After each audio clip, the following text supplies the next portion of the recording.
batorazana ni wowe ndi bufuture. Ubwo ari kuvuga umuntu batanashakanye. Abo nabo ni ikiciro cya kangahe bavanye mu Islam? Cya kane. Aba bantu kumanywa baba bafunze mashallah, abatana kubwira n'ijambo na rimwe ribi, ariko ategereje ko muadhin cyangwa se Bilal atorazana agafutura ukhra, ava ku cyaha ajya ku kindi. Kuwa mbere yafutuye isigara, ejo yafutuye ibindi, hatta sahar manwa ari umwemera. Nas'al Allah al-afiyata was-salama. Turasaba Allah ko yaturokora muri iki cyiciro. Uri kumva ibyiciro kari bine, ubwo ku giti cyawe, balil insanu ala nafsihi basira. Bismillahir rahmanir rahim. Alhamdulillahi rabbil alamin. Alhamdulillahi wa sallallahu ala nabiyhi wa mustafahu Muhammadin wa ala alihi wa sahbihi ajma'in, amma ba'd. Shimwe nikuzo n'iby'Uwiteka Allah subhanahu wa ta'ala, amahoro n'imigisha bisakare ku ntumwa y'Imana Muhammadin nabiwe n'abasangira ngendo be n'abamukurikiye n'abazamukurikira kuzageza ku munsi w'imperuka. Dusaba Allah subhanahu wa ta'ala ko twazazurwa muri abo, Allahumma amin. Amma ba'd, nyuma y'ibyo rero bavandimwe wa Islam, dusanzwe wenda tuganira ku gitabo cyitwa 40 majlisa, ibyicaro 40. Ibyicaro 40. Ariko muri aka kanya muri hangana, kubera ko turi mu kwezi kwa Ramadani, hari ibyo tugiye kuganiraho by'ingenzi kubera ko turi mu kwezi kwa Ramadani, kandi ibi bintu akaba ari ingenzi cyane kubera ko bifite umwihariko ukomeye cyane bavandimwe wa Islam. Mbere na mbere nifuje ko nareba cyangwa se twaganira ku ihali y'abayisilamu muri Ramadani. Harimo ingeri zigera muri 5, ya gatanu turayivuga twiruka kubera ko iteye ubwoba, hanyuma izindi ngeri enye turazivugaho gatoya, hanyuma noneho tujye ku somo nyirizina. Uyu munsi isomo rirareba ku muhamagaro, an-nida'u Ramadan ma'al ba'i'. Ni ukuvuga ngo umuhamagaro wa Ramadani kuri wa wundi ugurisha, rwiyemeza mirimo cyangwa se business owner, cyangwa se uwo wakwita ufite ibyo acuruza, cyangwa se ufite amazu akodesha n'ibindi byinshi. Ariko mbere na mbere turareba ingeri enye z'abantu muri Ramadan, umenye urwego urimo, umenye n'urwo ugomba kuburimo. Ahwalu nas fi Ramadan mutanawwi'a mutaaddida. Ingeri z'abantu muri Ramadan ziratandukanye, zifite imibare myinshi. Watahsabunahu jami'an wa qulubuhum shatta. Ubabarira hamwe, tuba turi gusarira hano hamwe, twese turi ku murongo umwe, ariko imitima yacu iratandukanye bavandimwe wa Islam. Hanyuma icyiciro cya mbere cyangwa se urwego rwa mbere, famina nasi man yatamanna bulughu hadha ash-shahr al-mubarak وقد التزم بطاعة الله قبل قدومه. Hari abantu muri twebwe bicaye ahangaha, Ramadan yamaze kwinjiramo, ubu ngubu dusanga aho turi kugera mu cya kabiri, baramaze kwitegura kera, uwo niwo murongo wa mbere. فلما بلغه ربه إياه شمر سعادة الجد والاجتهاد في عبادة الله وزاد خوفه ورجائه. Nukuvuga ngo ukwezi noneho kwamara kwinjiramo, Allah bashoboje kwinjiramo, hanyuma noneho bakinjirana mu murava, bakora ibada zigiye zitandukanye, bagarukira Uwiteka Allah subhanahu wa ta'ala. Washaghala naharuhu bidhikri wasiyam. Ugasanga ku manywa ya Ramadani barangajwe cyangwa se bashishikajwe no gukora azkari zigiye zitandukanye n'igisibo cyabo gitunganye. Walaylahu bil istighfar wad du'a wal qiyam. Ugasanga nijoro ryabo barimo bararangwa no kwistaghfiruza cyangwa se kwicuza kuri Allah subhanahu wa ta'ala, no gusaba Allah bamutakambira, ndetse no guhagarara igihagararo cya nijoro. Fahuwa sa'idu alladhi tanalu bi'idhnillahi thawab wal ajru wal 'itq minan nar. Uwo ni wa muntu wamaze gutungana, wamaze kumenya ibyiza bya Ramadani, urimo urabyungukamo, kandi amaherezo ya Ramadani azarokorwa umuriro wa Jahannam. Allah aduhe kuba muri abo. muri aha ngaha twicaye hashobora kuba harimo bamwe muri twe ariko ni mbarwa abantu baba bameze gutyo. Ingeri ya kabiri, والبعض منهم إذا دخل عليه شهر اجتهد في العبادة.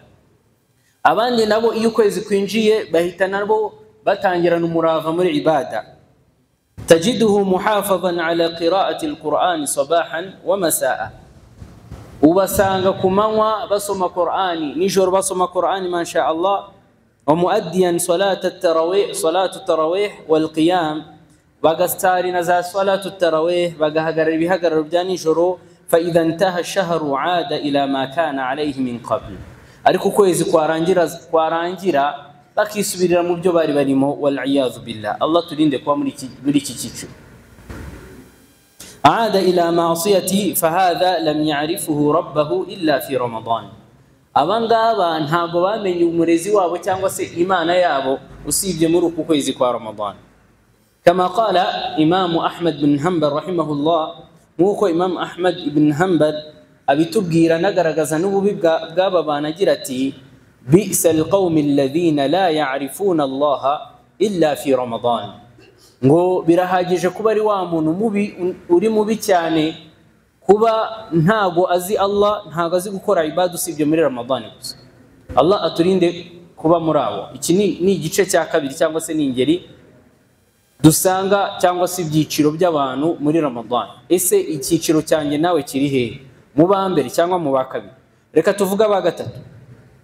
والبعض من الناس كان قبل شهر رمضان عاصيا مضيعا مفرطا ما علم بطريق المعصية إلا وسلكه. hari igiciro cya gatatu cy'abantu bananiranye ariko mbere ya Ramadan wasangaga barananiranye ibyaha byose babibonekamo nta nzira iganisha ku cyaha usibye ko bayinyuragamo. Inzoga yagiyeyo, abakobwa yagiyeyo, itabi yagiyeyo, ibintu byose abirangwamo. walamma dakhala alayhi ash-shahru al-karim, hamara kwinjira uku kwezi kuje umugisha, swamahu wa qamahu wa alafa ta'a wa a'lana at-tauba. yarangiza kinjiramo agasiba agakora ibihagararo akubaho Uwiteka Allah subhanahu wa ta'ala, bikamubera impamvu yuko akora tauba nyuma y'ibyo byose. wal inaba akagarukira Allah, wa khashi'a akibombarika, wa baka fastafada min fada'il Ramadan. hanyuma noneho akibombarika akicisha bugufi, amarira akageraho akamanuka. muri iki gihe twabuze amarira kubw'ibyaha byacu. wenda ibyo simbitindaho kubera ko hari isomo nshaka ko dukomeza, nuko ngira ngo ibyiciro bino mbivuge. hanyuma noneho uwo muntu hamwe n'ibyaha yari yarakoze yamaze gukora tauba, Ramadan, ukwezi kwa Ramadan kumugirira umumaro ukomeye. wa atharat fihi al-ibada, na ibada ari gukora zimugirira akamaro. wa wasala at-tariq, noneho Ramadan inarangiye anakomerezaho anafatiraho. fanala bidhalika al-fawz wal-ghufran. hanyuma iyi Ramadan ayikuramo intsinzi no kubabarirwa abavandimwe Islam. iki nicyo cyiciro byibuze nimba tubuze mu cyambere twakagombye kubonekamo. akazi icyiciro cya kane cyenda gusoreza icyanyuma turi busimbuke kubera ko ni kibi cyane. والبعض منهم, na bamwe mu bantu muri iki cyiciro, wama aktharuhum, abo noneho ni benshi, mwumva ukuntu bameze. yasumu naharihi wa yajtahiduna fil ibadat. bo ku manywa ya Ramadan bakora ibada zigiye zitandukanye, barasiba masha Allah tabarakallah. fa idha ata al-layl aftara ala al-muharramat. ariko iyo bigeze saa 12 gusa batoya zana, uyu mugabo wal-iyadhu billah nta kindi afite usibye haram. hari benshi tuba tubona bafite isigara ku munwa bategereje ko Bilal atora zana bakahita bakora iki? bashyiraho isigara. hari ababa bahanye gahunda kuri WhatsApp ati eba nibatora zana ni wowe ndi bufuture. ubwo ari kuvuga umuntu batanashaka. abo nabo ni icyiciro cya kangahe bavandimwe Islam? cya kane. aba bantu ku manywa baba bafunze mashallah, abatanakubwira n'ijambo na rimwe ribi. ariko ategereje ko muadhin cyangwa se Bilal atorazana agafutura icyo bita haram. Ni nabo benshi bi anwa'iha, none afutura haramu zigiye zitandukanye. Umunsi yahereye kusigara, ejo arahera ku byuma, ejo ajye ku mukobwa n'ibindi bigiye bitandukanye. Yantaqil min ma'siyatin ila ukhra, ava ku cyaha ajya ku kindi. Kuwa mbere yafutuye isigara, ejo yafutuye ibindi. Hatta sahar, kugeza igihe bigeze gute mu gicuku. Wa kana laylu ramadan laysa lahu wa ka'anna laylu ramadan laysa lahu alaqati bin nahar. Uwo muntu ubugira ngo ijoro rya Ramadan nta nubwo rifitanye isano n'amanywa ya Ramadan. No kuvuga ngo igice cy'ijoro aba ari shaytani, igice cy'amanywa ari umwemera. Nas'al Allah al-afiyata was-salama. Turasaba Allah ko yaturokora muri iki cyiciro. Muri kumva ibyiciro kari bine, ubwo ku giti cyawe, balil insanu ala nafsihi basira, umuntu aba yiyizi ku mutima we, walau alqahu ma'adhira, kabone nubwo yagukora iki, yaguha impamvu zingana, impamvu inganuru. Bitewe n'ibi byicaro tubonye, wowe uri he, nge ndi hehe, kugira ngo utambuke cyangwa se usimbuke mu cyiciro uve mu kindi, cyangwa uve mu cyicaro ujye mu kindi. Icyanyuma dusozerezaho, sinshaka no kugitindaho, uko ushobora no kugitindaho ugashiduka wabaye nkacyo. ألا يعلم هذا بأن المفرط هو الذي لا يكون لصيامه تأثير عليه، لأن من علامة القبول يومه الذي صامه أن يحيي الليال بالطاعة. mbere yuko ngera ku kindi, ese ntago uyu muntu ufutura amaharamu nijoro, ujya gukora ibintu bya haramu nijoro ku manywa akaba yasibye, yibwira yuko Ramadan kugira ngo igisibo cye cyakirwe ari nacyo kimuha itike y'ijoro yo gukora ibihagararo? Reka tuvuge icya nyuma, tuhite twigira ku somo ryacu ry'uyu munsi rikomeye. Wasinfil akhir, noneho abantu banyuma. من الناس من يدخل عليه رمضان ولكنه ثقل. hari abantu binjira muri Ramadan ibaremereye, imeze nk'icyago cyangwa nk'icyorezo. Murabona covid kunije, cyangwa se bavuze ngo covid yongera igaruka abantu kuntu bamera. Hari abantu Ramadan iza bakamera nk'aho ari covid ije, bakagira agahinda, amadepresiyo akabica kubera Ramadan ije gusa. Yatamanna zawaluhu, barashaka kiva mu nzira bakikorera amabi yabo. Wantihauhu la ya'rifu fihi siyam wala alqiyam, abo bantu nta nubwo bajya baboneka mu gusiba, barya bihishe. Abo bantu nta nubwo bajya baboneka mu bihagararo bya nijoro. Yumva bavuze ngo uyu munsi turasarira ijuzu, uwo yakwebye nta nubwo azongera kugaruka. Asarira mu rugo cyangwa se nanasari, agafatanya iswala. Fahuwa min ashaqu khalqillah, abo ngabo nibo bantu babi bavanye mu Islam. Allah turinde kuba muri abo. Muri ibyo byiciro bine, wowe jewe ndi hehe? Ni ihe gahunda dufite yo kuvamo bavanye mu Islam? Icyo kintu twakagombye kugitekerezaho. Kuri uyu munsi wa none we rero, an-nida'u Ramadan, umuhamagaro wa Ramadan ma'al ba'i', kuri rwiyemeza. Ubundi dusanzwe tubona amawayiza agiye atandukanye ariko areba hose, ariko nifuje ko tureba abantu. Uyu munsi turareba al-ba'i', rwiyemeza. Ubutaha tuzareba umukozi cyangwa se umuntu ufite akazi, uburyo yakagombye kwitwara cyangwa se ibyo yakagombye kubona. Al-musannif rahimahullah aratubwira ati, umwandisi aratubwira ati, akhi al-ba'i', yewe rwiyemeza, wowe ufite amazu, wowe ufite amamodoka ukodesha, wowe CEO wa company runaka, we ireba ari wowe ukora cyangwa se utanga unagurisha ama service agiye atandukanye. Assalamu alaykum wa rahmatullahi wa barakatuh. Atangiye adutorera isalamu, amahoro y'Imana abe kuri wowe, wa rahmatuhu, nimpuwe, wa barakatuh, n'imigisha isakare kuri wowe. Ngira ngo abasanzwe bakurikira isomo ryanjye twize ikijyanye na salam, dusanga ko Sheikhul Islam bin Taymiyyah yanditseho igitabo gifite ibibazo bigera muri 28, nimba nibeshe, nimba atari Ibn al-Qayyim, hagati y'abo bantu babiri. Dukomeje rero aratangira, akhi muvandimwe, يا من تبحث عن الكسب الحلال وتتمناه yewe muvandimwe muri uku kwezi uri gushaka amarongo ya halal turabizi ko turavanga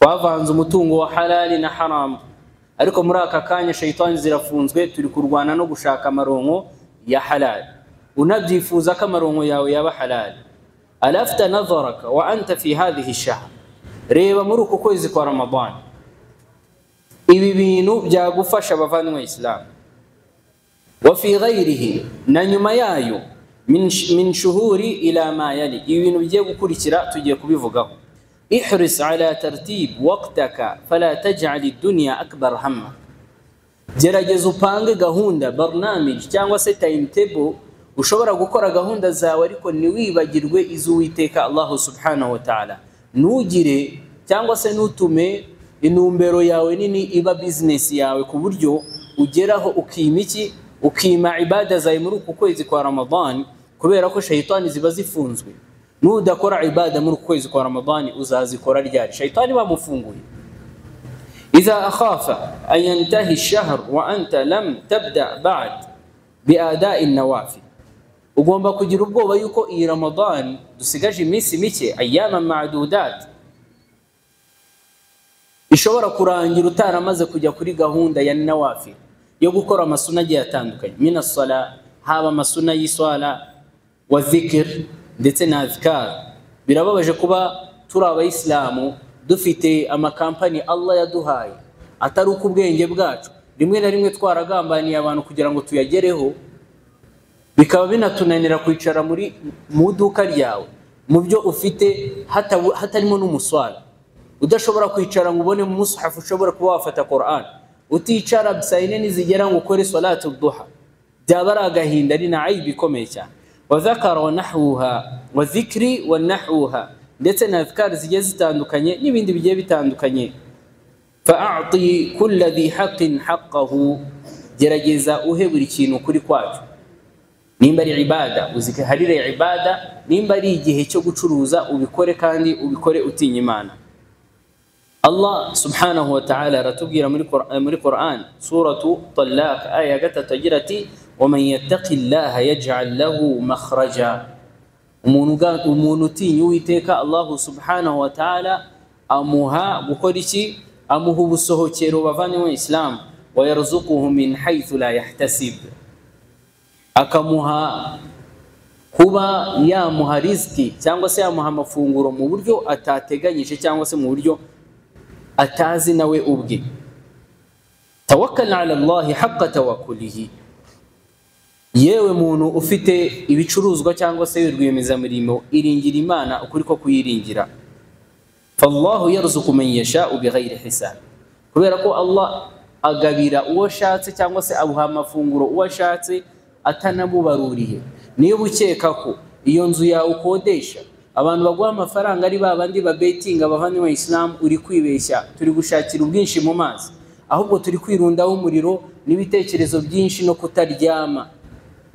benshi twabuze ibitotsi kubera amaharamu dukora niyo utekereza ko iduka ryawe cyangwa se boutique yawe itabi ari ryo rituma uzamuka utera imbere uri kwibeshya abavanywe Islam Allah aravuga ati yarzuqu man yasha'u bighayri hisab biragoranye kumvisha abantu iki kintu kubona abantu bacuruza amatabi n'amayoga bakazamuka kuzamuka naga ariko kugeraho bavanywe Islam kuzamuka no gukora ibintu bikaguha umugisha bikaguha kuruhuka k'umutima wawe muri aka kanya biba bibabaje kubona umuntu ari mu mazu atamenwa afite security yari yo yose ariko atabasha gusinzira akarutwa wa wundi uri mu nzu inyagirwa akagona ntanarote wowe ufite igitanda cya miliyoni 2 n'igice ariko kukiboneraho ibitotsi wabibuze kubera ko uri gucuruza ibintu bitemewe kubera ko inzu yawe irimo abantu ba betting kandi uzi neza ibyawe bavanywe Islam wa huwa ar-razzaqu dhul quwwati al-matin uyu Allah subhanahu wa ta'ala ibyo turi gushaka tumwiringire kubera ko niwe utanga amafunguro kandi niwe munyembaraga ntakeneye ko tumuha amafunguro qala ta'ala Allah aratubwira ati wa 'ala Allahi falyatawakkalul mu'minun, ngo babandi bemera koko biringire kuwiteka Allah subhanahu wa ta'ala. Ikindi rwiyemeza agomba kwisangamo cyangwa se gutekereza muri uko kwezi kwa Ramadan kugira ngo bimufashe no gukomeza al-hadhr, kull al-hadhr min tahawun bis-salah, kwirinda kuba yafobye ibijyanye n'amasengesho, au ta'khiruha, cyangwa se kuba yayakerereza. Fala khayra fi amalin yushghal 'ani as-salah, kubera ko nta keza k'umurimo ushobora kukubuza gusarira kugira. Bavanywe Islam, ibyo upanga byose, panga gahunda yawe, panga business yawe ku buryo uzagera hahandi uvuga ngo ndi gupanga ku buryo nakora hahandi nabona umwanya wo gusarira kugira, nasari qabliya, nasari ba'diya, nta bibazo mfite, aho kugira ngo nkomeze nkore ninde mu kazi nanakereze ni swala sinsarire kugira. Iyi niyo numbero yakagombye kuba uyu Muislam. Ariko muri aka kanya uko tubona byinshi niko turushaho kuba busy. Wari ufite akaduka kamwe uri gusaba Imana amanywa nijoro, qiyamul layl zimereye nabi, ubonye ikiduka kinini na za swala zitegeko tayari watangiye kuzivamo.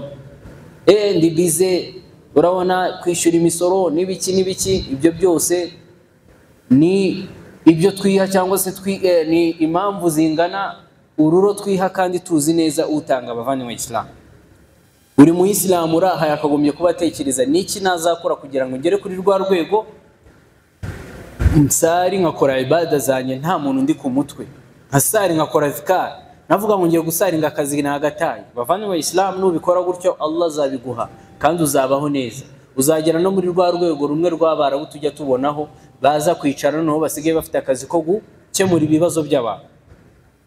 Ikindi twihuse, akthir min al-badhl was-sadaqat, gerageza rwiyemeza mirimo muri uku kwezi, utangemo amafaranga, utangemo isodaka. Wa ahris ala ta'addi zaka, unagerageza utangemo zakatul mal, kubera ko iki gihe nicyo cyiza cyo kuyatanga. Fama naqasa mali min sadaqatin, kubera ko gutanga isodaka no gutanga zaka ntago bigabanya umutungo, bal tazid, ahubwo birawongera nkuko twabibwiye n'intumwa y'Imana sallallahu alayhi wasallam. Iki gihe nicyo cyo gutanga. Ariko usanga aktharun nas au aghlabun nas, usanga abantu benshi babika ahubwo barunda batazi n'igihe bazapfira. Ma indaka yanfat au ma indakum yanfat, ibyo mufite bizayenga. Hari abantu bamaze gutabaruka bafite amamiliyoni bahisha ahantu azayenga, cyangwa se bahaye abantu azaribwa n'abatarababo. Ibyo utanze rero nibyo ufite. Wa ma inda Allahi baqi, ibiri kwa Allah subhanahu wa ta'ala, ibyo Allah yakubikiye, ibyo Allah afite nibyo bizahora. Kubw'ibyo rero rangwa no gutanga isodaka, rwiyemeza mirimo. Iki nicyo gihe cyiza cyo gutanga isodaka no gusaba Allah ko yagutuburira umugisha muri gahunda zawe, bikagezagera kuri rwa rwego uzajya ukora ibada nta muntu kuri inyuma cyangwa se utirukanka, ufite abakozi bakurebera, wowe icyo ukora ari ibada gusa. Hari abantu bamaze kubigeraho bavanywe Islam. Hari abantu twahuriraga mu site y'intumwa y'Imana sallallahu alayhi wasallam, bicayemo bafite amakampani n'amakampani, we icyo ari gukora ari kwisarira, aravuga ati nzapfira hano, yirirwa mu musigiti. Ariko se twebwe ufite inzozi nk'izo nizi, ninde ufite gahunda yo kuguma hano? Ahubwo usanga abafite gahunda yo kuguma hano benshi nta kintu bafite, ahubwo bafite icyo bafite bakagombye kuguma hano, bariruka bashaka indonke z'isi. Alhaakumut takathur, Allah yatubwiye bitubwiye neza, avuga ati mushishikajwe no gushaka indonke z'isi, hatta zurtumul maqabir, kugeza ubwo tugiye hehe? Mu marimbi. Bavanywe Islam, hari abantu birirwa bari gushaka icyo bita merikire muri Kongo, ariko bikarangira imitwe yabo bayimennye, abajura n'abandi bagiye batandukanye. Bavanywe Islam, kandi abo nta mukene burimo, n'abantu bafite amamiliyoni magana n'amagana bashaka kwiyongera. Turi kurundanya umutungo kugeza ubwo dusubiye hehe? Mumva, Allah duhe kugira umutungo, ntutuyobore, ahubwo twe tuyobore mu byo dushaka. Ubundi kugira umutungo ni byiza iyo wamaze kumenya ko umutungo wawe ukemura ibibazo ufite, ntabwo umutungo wawe ari ukuyobora. Bavanywe Islam, hanyuma ikindi muvandimwe rwiyemeza murimo muri iyi shahru Ramadan, muri uku kwezi kwa Ramadan amashayitani bayafunze. fatirana la takun kalladhi la tadhhar تخفيضاتهم إلا في أوله حتى يتخلصوا من البضاعة القديمة ثم يخرج الجديد في آخره بسعر مرتفع. rwiyemeza mirimo ucuruza, uyu nguyu ni umuntu ucuruza, reka gutanga promosiyo kubera ko ibintu byawe bigiye kuba expired, reka gutanga ibintu byawe kugira ngo bikuveho ubyikiza ngo ni promosiyo, nurangiza kubitanga ubona ko bigushizeho ugenda uzana ibishya, hanyuma nurangiza uzamura ibiciro bizamuke bitumbagira, utangire ubeshyere essence, utangire ubeshyere na leta. bavandimwe Islam, dutinye Imana mu byo dukora. bavandimwe Islam, aibu alaina wallahi ni igisebo kuba umuyisilamu yavuga ati reka njye guhahira kwa murokore kubera ko ari utangira angahe, ari utangira make. Twe ntabwo turi abayisilamu, ntabwo ducuruza. ugasanga umuyisilamu aracuruza ariko undi ari kujya kwa murokore kubera ko atangira makeya. reka njye hariya niho batibisha umunzani. Subhanallah, wa mucuruzi, ese wari uzi ko turi muri Ramadan? Nudatinya ibi bintu uzabitinya shayitani yafunguwe koko? uri kwibisha umunzani kandi ufite suratul mutaffifin yaje vuga kubibisha iminzani. bavandimwe Islam, muri Ramadan twarangiza ngo turi gutinya Imana? ese bya byiciro twabonye turi hehe none? ntituri gushaka ahubwo Ramadan ive mu nzira, ahubwo none tukarage neza. dutinye Imana rero kuri ibi ngibi bavandimwe Islam, nitukajye tugurisha ibintu ngo twibishe iminzani. عامل الناس بمثل ما تحب أن يعاملوك به. gerageza ubanire abantu, unabahe serivisi nziza nk'iyo wumva wowe washaka ko baguha. bavandimwe Islam, intumwa y'Imana yaratubwiye ati kalimatu tayyiba as-sadaqa. noneho idini ryacu kuna ari ryiza no guha serivisi umuntu aje kukugana, aje kukugurira ikintu, kumubwira amagambo meza, as-sadaqa nayo ni sadaqa. ahubwo usanga dukora iki? twihuguza. bavandimwe Islam, mu kwihuta rero alayka biwafa'il ahd. ikindi ugomba kurangwa nacyo wewe mucuruzi, by'umwihariko reka mvuga abatayeri nabo barazamo kuko nabo ni barwiyemeza. gerageza subhanallah wuzuze inshingano zawe kandi utange indagizo. ibyo wiyemeje ubitangire ku gihe. ubu hari abantu ejo bundi tuzadodesha amakanzu tuyambare kuri 6 Shawwal twari kuyambara kuri Eid, siko bimeze? akubwira ati wallahi ejo saa 2 nzaba nyirangije. ukishyura ukajya kuyifata muri 6 Shawwal ku munsi wa gatandatu, akaba ari bwurira Eid n'ikanzu yawe, wararakaye warihanganye.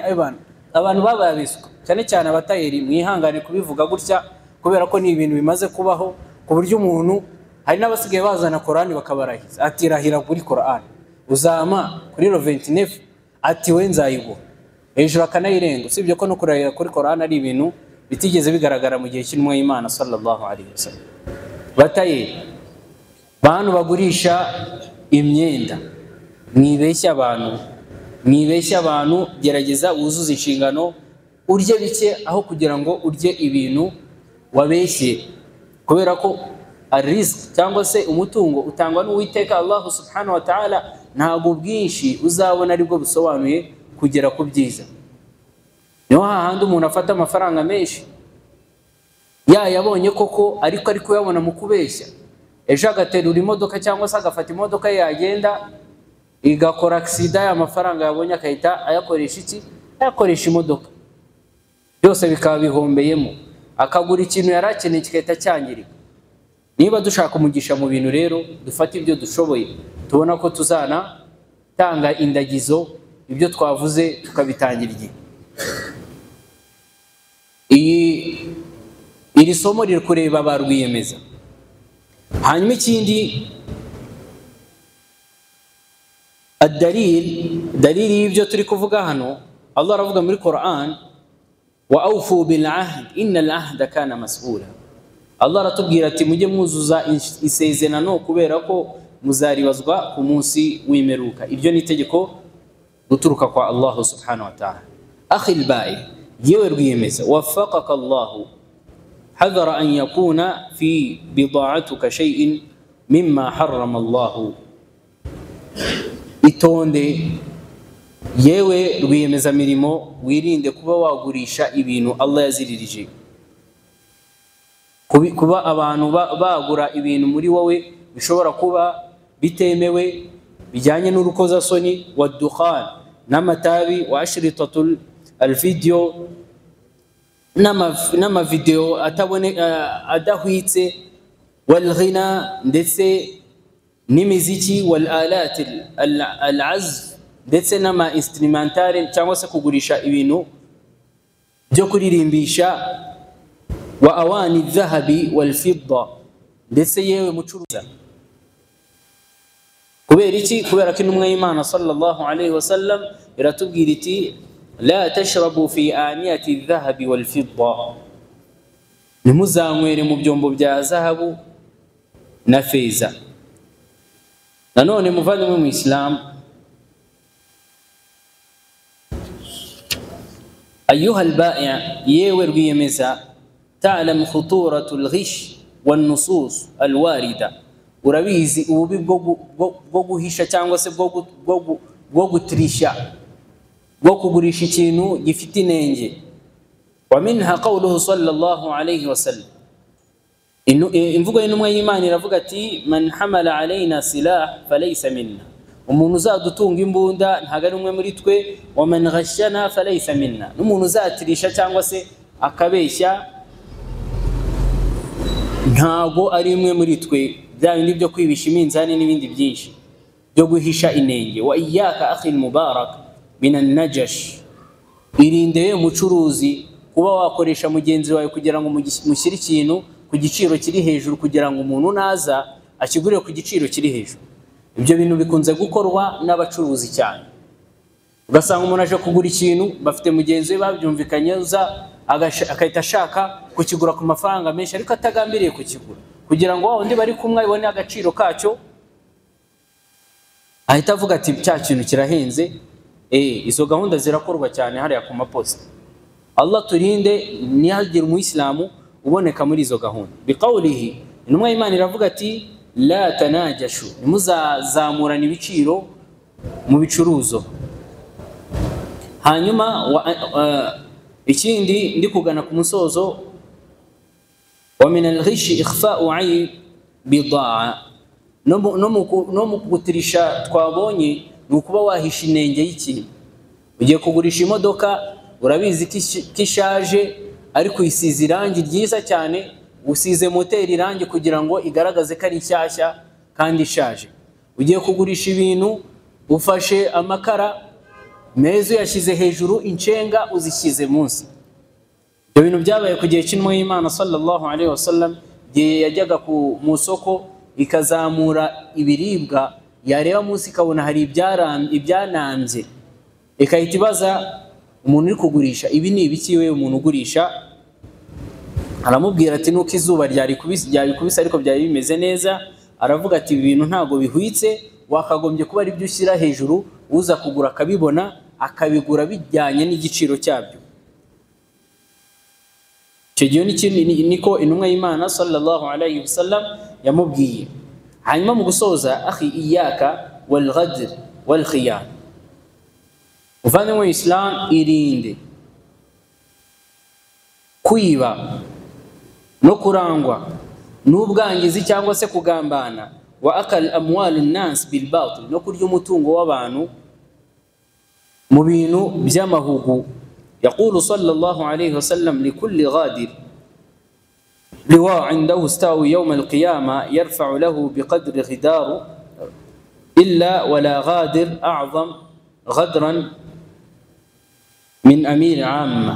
نكفوغا ngo kumusimeruka abantu bakora ibyo bintu bavana wa Islam bazaryozwa. ud'u Allah an yu'inaka wa an yaghniyaka bihalalihi an haramihi.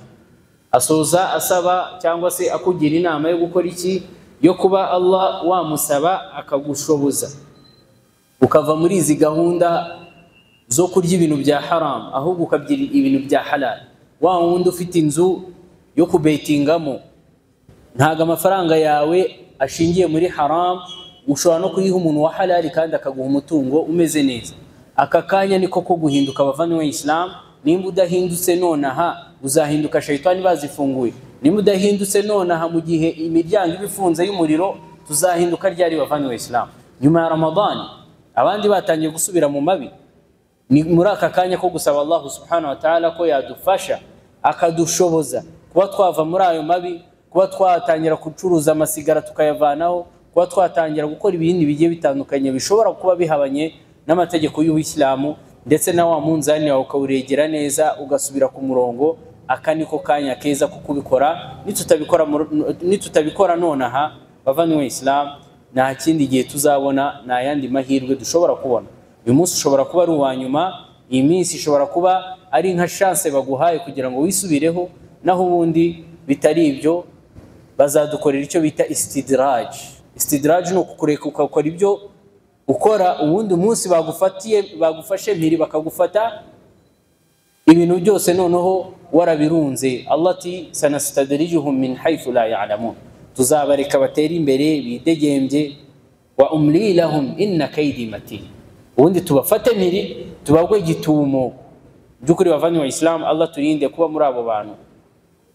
Dusaba Allah subhanahu wa ta'ala ko yatubabarira aho twakosheje, ndetse basaba imbabazi yuko wenda uwo nakomerekeje ntago ari ubushake bwanjye, no kugira ngo tuganire ku muhamagaro wa Ramadan, by'umwihariko kuri wa wundi rwiyemeza n'ushaka kuba rwiyemeza ibyo yakwirinda. Wabillahi tawfiq, wassalamu alaikum wa rahmatullahi wa barakatuh.